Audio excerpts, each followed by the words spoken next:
Hello everyone, this is Praveen Kumar and welcome to the Heller's Classes channel. In the previous video, I discussed about the admixtures which are used in concrete making except the water, cement and fine as well as coarse aggregates.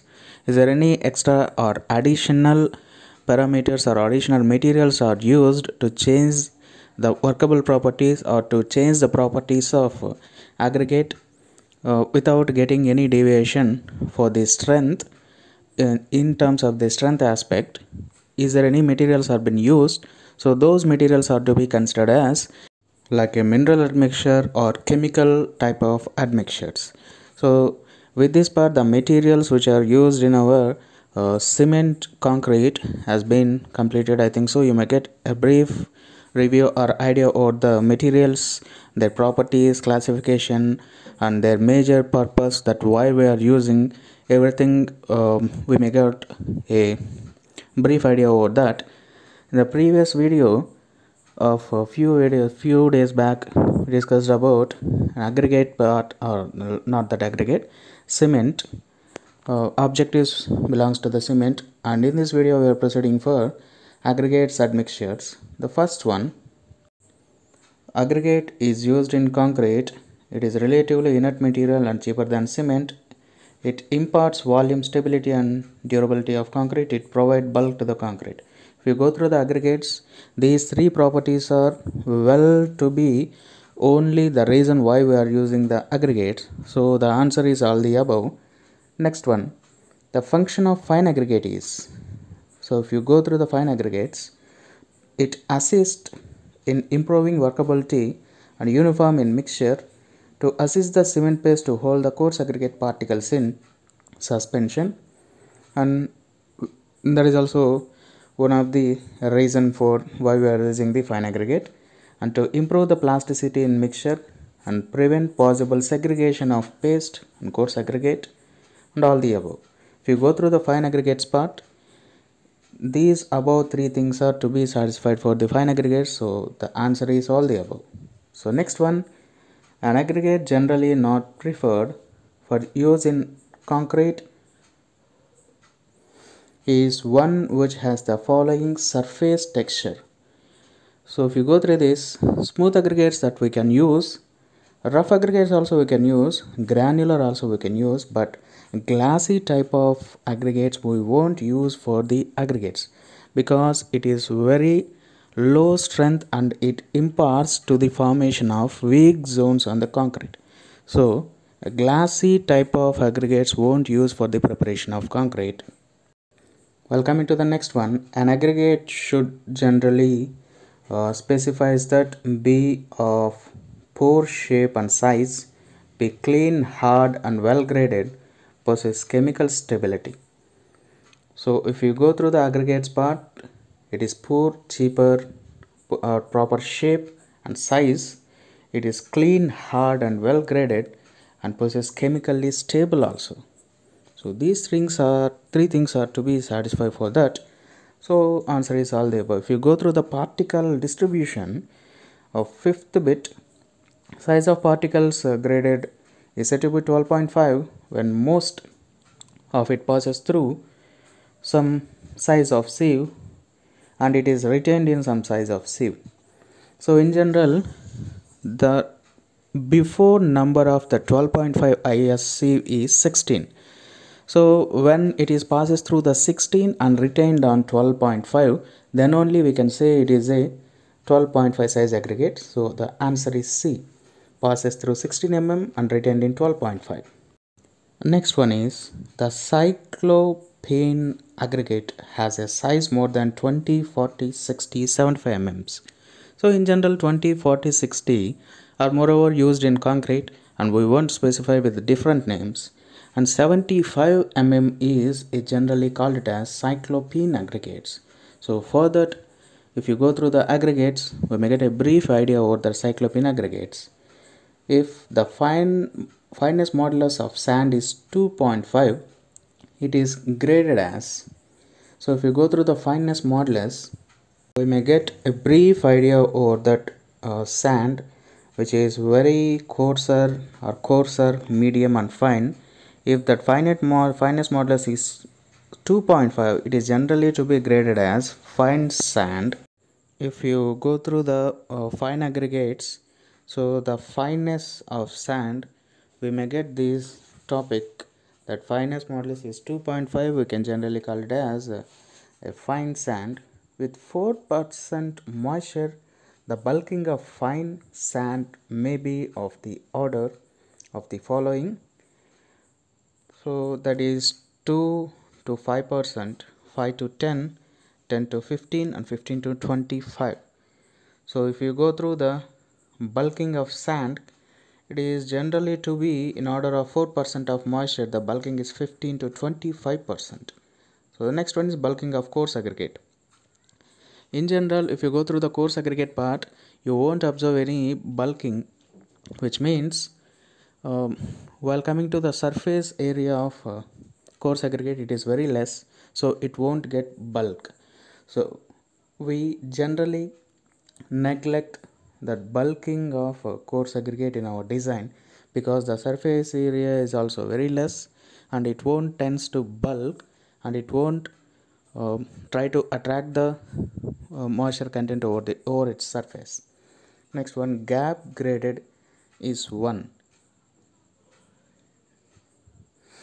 in which one or more intermediate factors are absent, in which the particle fall which of narrow limit of size fraction, which combines different fractions of fine and coarse aggregate and any of the above. In general, gap graded means only few things are missed in a series of sizes, so only intermediate are things missed. Next one, which of the following is a deleterious material? In general, clay, shale, coal or any soft fragments are not to be allowed for the aggregates which we are using for making concrete. So coal, shale, clay lump as well as soft fragments, everything is to be a deleterious material. While coming to fineness modulus, is a number index, gives more idea of mean size of particle present in the entire body of aggregate. Or the next one is a sum of cumulative percentage retained on the set of specified sieve divided by 100. So if you go through the fineness modulus identification of each and everything, so everything is to be satisfied for that. So we can say these three things are which represents the fineness modulus of the aggregate. So we can say it is all the above. Next one, grading of aggregates, which affects the workability, affects the strength of concrete, affects the water cement ratio and all the above. So grading won't affect any kind of strength parameters, even water cement ratio also. So it may affect the workability only.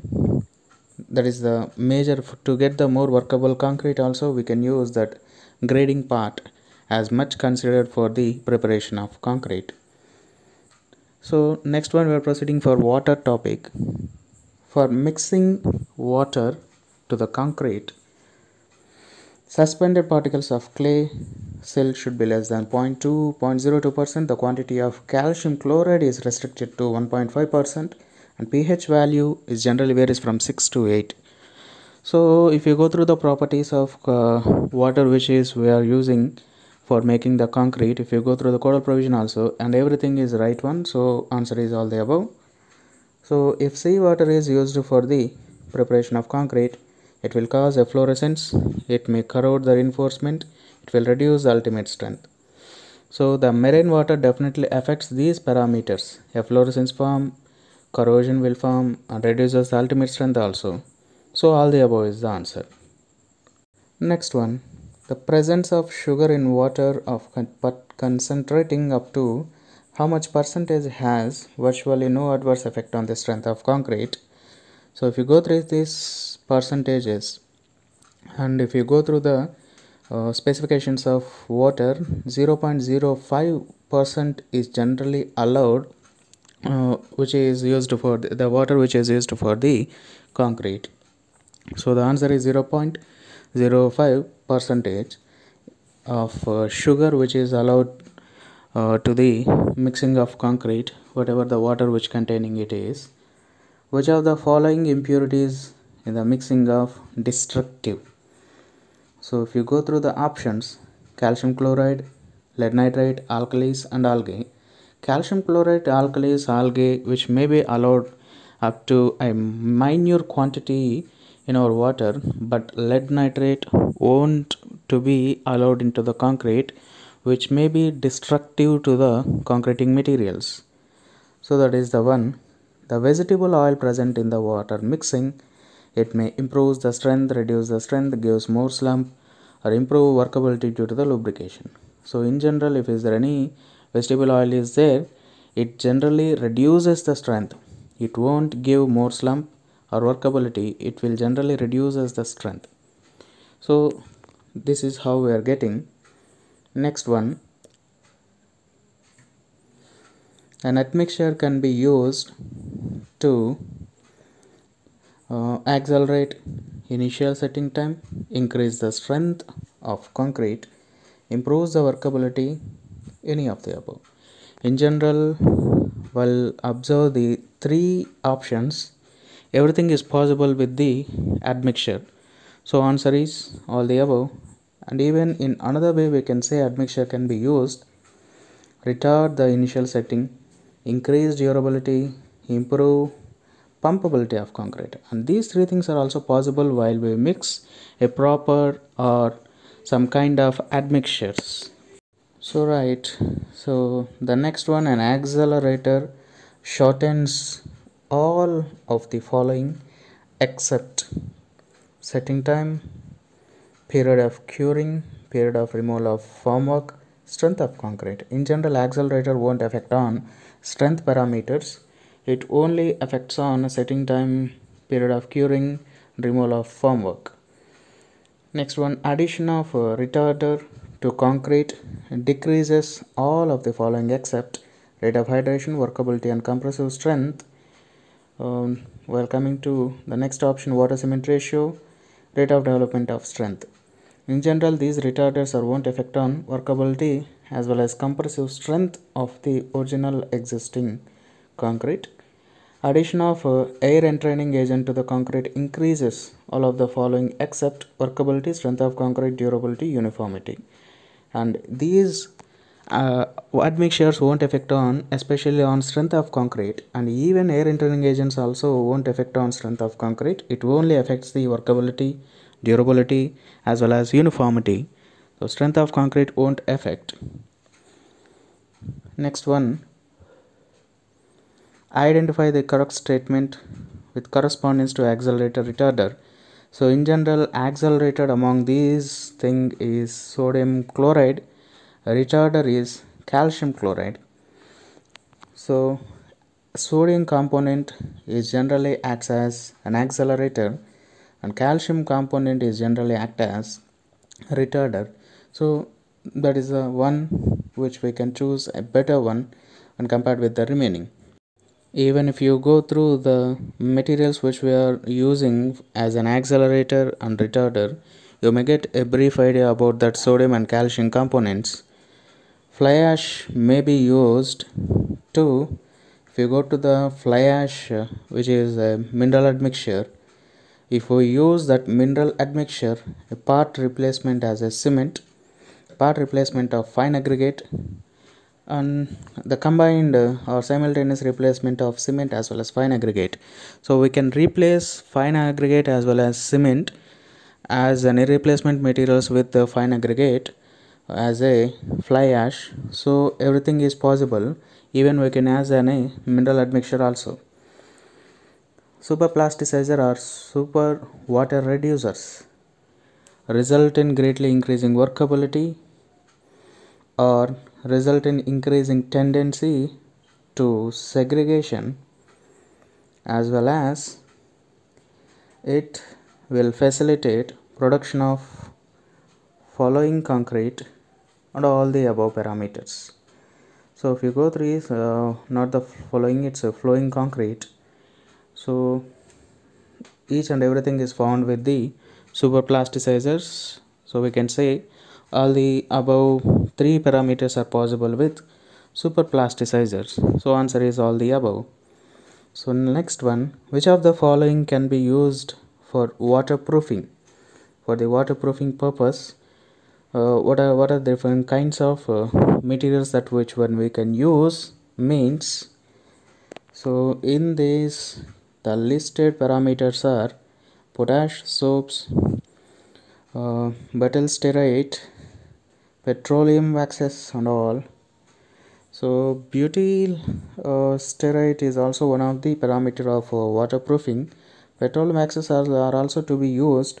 Potash soaps are also used for the waterproofing. So answer is all the above. So these are the few things which may be asked in any competitive examinations. So in next video we will continue with fresh concrete properties and what are the tests to be conducted for that.